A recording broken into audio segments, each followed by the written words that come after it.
our lesson for today is about spelling.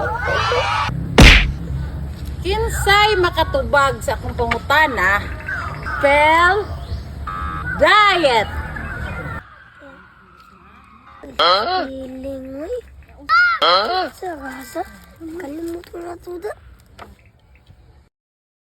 Ma'am. Deity, ma'am. Very good! Next na tong lesson ay about sa meaning. Marcos, unsay meaning sa hope?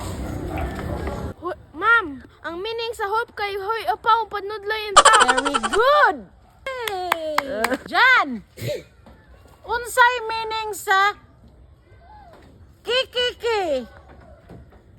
Ma'am, ang meaning sa kikiki, puri kong kalaming kauton. Very good! Chris Leo, unsay meaning sa mark? Ma'am, ang meaning din sa mark, ma'am, kay military, ambos, ray, kamatay. Dali na! Chris Leo, unsay meaning sa PLDT? Ma'am, ang meaning sa PLDT, pulis, liloan, nakugtiyan.